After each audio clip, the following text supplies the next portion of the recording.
This video provides a summary of the procedures used for reducing aggregate into representative sample sizes for testing. This procedure is necessary because of the tendency of large aggregate particles to separate from smaller aggregate particles when handled, such as during field sampling and transport. This is called segregation. There are two alternative procedures used to ensure aggregate samples are representative of the aggregate stockpile from which they were acquired: mechanical splitting and quartering. When performing sample reduction, the following safety precautions are required: safety glasses and closed-toed shoes. The following equipment, materials, and supplies are required for aggregate sample reduction. For mechanical splitting, dried aggregate, a scoop and/or shovel, a mechanical splitter, and empty pans.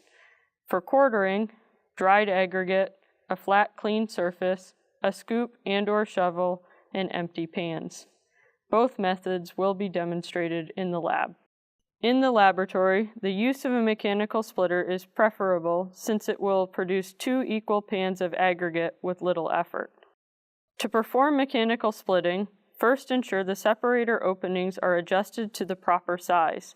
The openings should be approximately 50% larger than the largest aggregate particle size. Next, thoroughly mix the dried aggregate sample into a rectangular pan equal to the size of the hopper of the mechanical splitter. Place 2 empty pans below the splitter.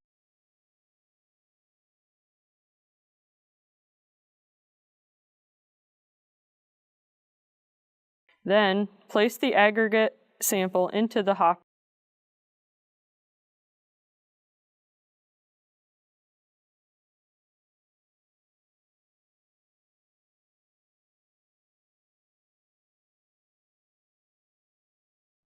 Lastly, pull the lever and the hopper will open, causing the aggregate to fall into the pans. One pan will be used for coarse aggregate testing in the laboratory, and the other will be discarded. Due to its large size, the use of a mechanical splitter is not always practical in the field. Quartering is an alternative aggregate sample reduction procedure. To perform quartering, first pour the aggregate into a pile on a flat, clean surface.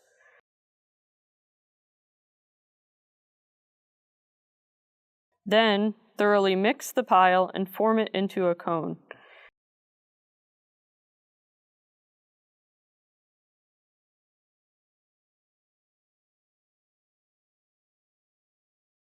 Use a shovel to flatten the cone to a uniform thickness.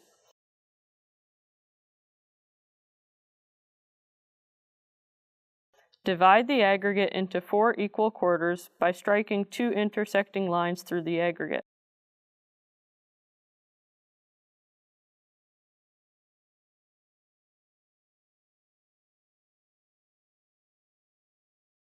Lastly, shovel 2 opposite quarters into a single pan. Discard the remaining aggregate.